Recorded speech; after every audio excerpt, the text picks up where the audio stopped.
Somebody went up there, they say, you're the third best president in the United States. And they said, who are the first two? George Washington and Abraham Lincoln. And I got extremely angry at this man. No worse than Washington or Lincoln? You might agree with Trump after I explain why.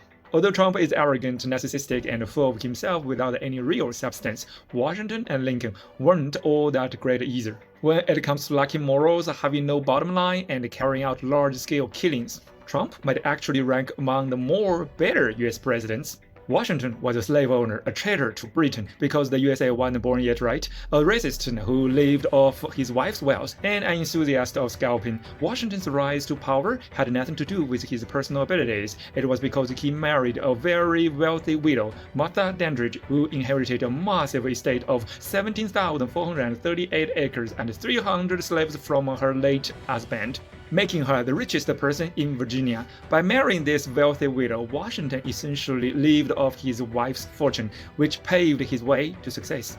Washington was notorious for his tyrannical and cruel nature. He frequently beat and punished his slaves, and when displeased, he would chop off their limbs with an axe, leaving many permanently disabled or dead. His extreme brutality led to numerous slaves fleeing. Enraged, Washington publicly posted rewards for his capture of his runaway slaves. Even among slave owners of his time, he was far from progressive, because in colonial America, non-white people were not considered human. Beneath Washington's office, a sacred passage was built to allow 9 enslaved black people to attend to his daily needs in secret. Even the false teeth in Washington's mouth were forcibly taken from the mouths of black slaves. Here's the evidence.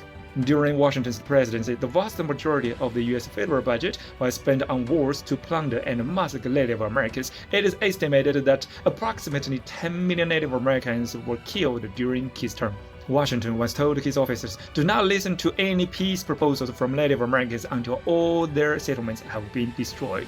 The US government even issued a decree for every Native American scalp submitted to killing children under 12 or Native American women would yield $50, while killing males aged 12 and above would yield $100. Washington openly referred to Native Americans as beasts and prey. In 1783, he described how to skin Native Americans, skinning them from the hips down to make tall boots or leggings. Within just 5 years, Washington razed the 28 Native American towns to the ground, massacring everyone, men, women, and children alike. Moreover, Washington's military skills were actually quite poor. During the American Revolutionary War, as commander-in-chief of the Continental Army, he suffered repeated defeats. The Continental Army was often routed by the elite British forces. The only reason they could regroup and continue fighting was that Washington, as a major slave owner, had ample wealth. Those who joined him were guaranteed food. This wasn't due to any exceptional ability. In the end, it was the French who helped the Americans win the decisive battles. Washington is not the father of America.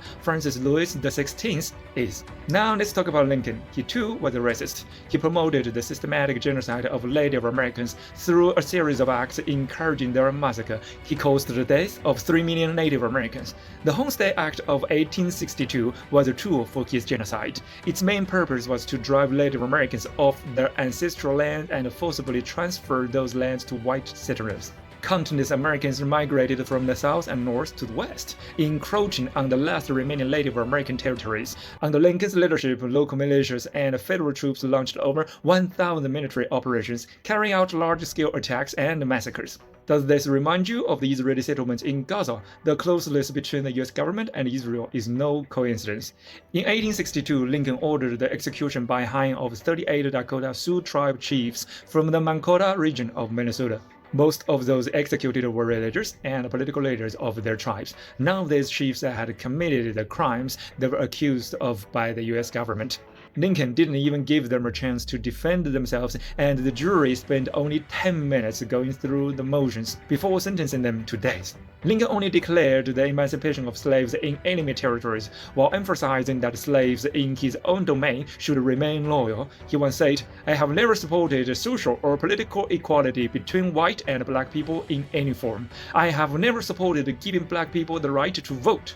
I believe black people should not serve as jurors, are unfit for public office, and should not intermarry with white people. During the American Civil War, Lincoln was also exceptionally brutal toward Southern civilians. His favored General Sherman committed widespread atrocities against the South, showing no regard for civilian lives. In 1864, Sherman ordered the burning of Atlanta, resulting in the deaths of many elderly, women, and children trapped in the city. The reason Washington, a Briton, and Lincoln, an American, are so celebrated is that they both started civil wars, one in Britain, one in America, and because they won, they gained the final say in how history remembers them. So if Trump truly wants to surpass them, it seems he may need to start a civil war of his own to force all Americans who oppose him into submission. Otherwise, people will still say he's not as great as Washington and Lincoln, ranking him at the best third in US history, let alone the low-key protest. Follow me, an Eastern perspective, to see the world out.